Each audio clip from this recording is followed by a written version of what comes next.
Palm Sunday marks the beginning of Holy Week. Holy Week recounts a complex and meaningful series of mythic events which lead to the resurrection on Easter Day. Palm Sunday represents a preparation, a setting up for the resurrection to occur. As Gnostics, we may differ from the mainstream in our interpretation of these events as to whether they are literal history or strictly symbolic, or something in between. What is important for us to focus on is that these events recount an interior experience of archetypal dimensions.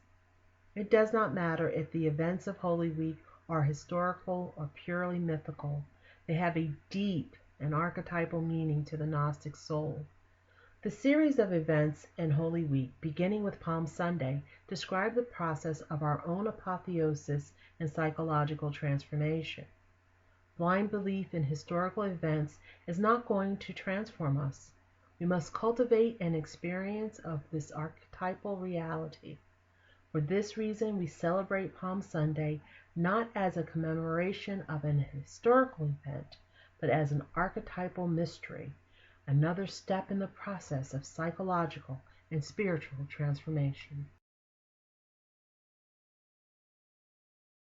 The story is one of the most paradoxical in the New Testament, and for that reason one of profound personal meaning for the Gnostic. The Gospel story tells of the triumphal entry of Jesus into Jerusalem. He rides upon the colt of an ass, a donkey, just as Mary, his mother, rode a donkey into Bethlehem. People laid garments in his path and waved palm branches in celebration. The Revelation of St. John the Divine describes a contrasting image of an archetypal figure on a white horse. And behold, a white horse, and he that sat upon him was called Faithful and True. We can contrast the archetypal reality of the Savior upon a white horse with the humble figure of Jesus riding a donkey. The people who cheered Jesus in his triumphal entry into Jerusalem seem to have seen beyond the humble appearance to see the archetypal reality of Jesus. Yet this insight is short-lived, for some of these same people later yelled, "Crucify him!" They were expecting a worldly and terrestrial king who would throw off the yoke of Roman rule, and so the light triumphs only for a brief time before it is obscured by the archons of the world. Much has been written concerning the political forces and machinations that may have led to the crucifixion of Jesus. Yet this is not really the concern of the Gnostic.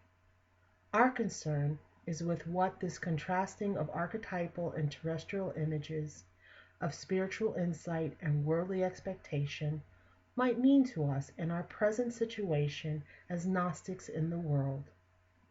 The Gnosis is not and will never be a political movement, for it transcends any such boundaries to penetrate the very core of human experience and consciousness. What these contrasting images can mean to us is both deeply personal and cosmic in scope. The story of Palm Sunday can stimulate the recognition that there exists a royal archetypal reality behind the earthly reality of our own lives. Sometimes it shines through onto our worldly stage of existence. We have our moment of glory, but often it is obscured in this material world.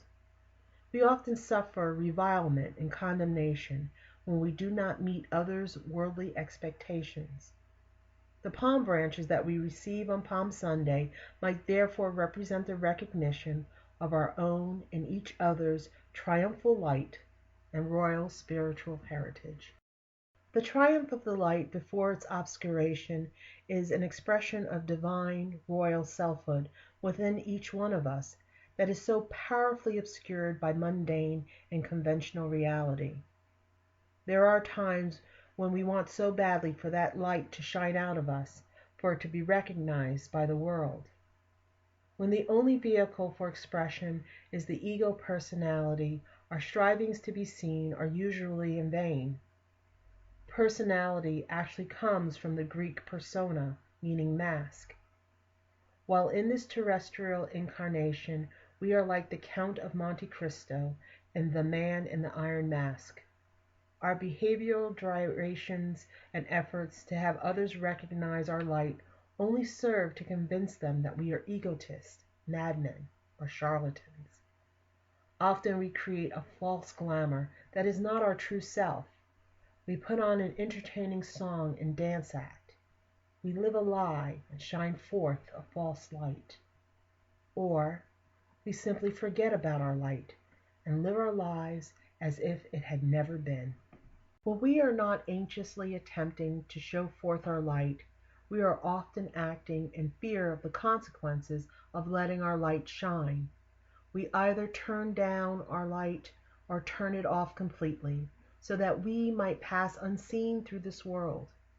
Yet within a man of light there is light, and he lighteth up the whole world. If he does not shine, he is darkness. This is the sham, the cover-up, that we are either parading a false light or hiding our light beneath a bushel. The issues are not safety or creative self-expression. The core issues are authenticity and consciousness. We must be conscious of who we really are as spiritual beings and not let either fear or love of the world pervert or hide the authenticity of our own true self. We must not let ego inflation or an arrogant and false playing down of ourselves deflect us from the authentic role we have in the divine archetypal drama behind the background of our lives. Just as Gandalf and Strider in The Lord of the Rings by J.R.R. Tolkien remain conscious of their spiritual and royal origins and destiny, while they pass behind the scenes in obscurity until the time that they must uncloak themselves to the dark powers of the world, so must we be conscious in our spiritual work, neither shirking our spiritual destiny nor running after the accolades of the world. Our spiritual light can never really be seen in this world, for the eyes of the world cannot see it. The images are manifest to man, but the light in them remains concealed in the image of the light of the Father. The Gospel of Thomas. If we live our spiritual lives consciously and authentically, we will be hid in that light, whatever befalls us in our mundane lives. On the mythological and archetypal level of reality, we have our eternal and real parts to play out.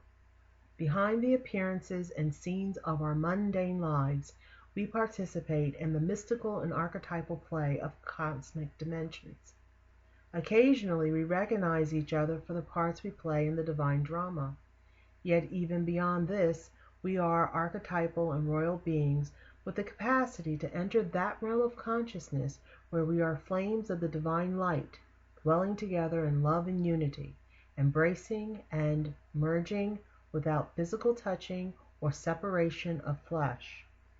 It is when we do not recognize or we forget our true royal selfhood, when we are lacking in self-esteem and fearful, that we have problems with others. To recognize our own light, we must recognize it in others. We must begin the process of Holy Week by seeing through appearances to the background of spiritual and archetypal reality within ourselves and others. When we have and can hold on to this insight and not let it be obscured by worldly expectations, then we will know, even as we are known. We will recognize the pearl, whether it is anointed with balsam oil or cast into the mud.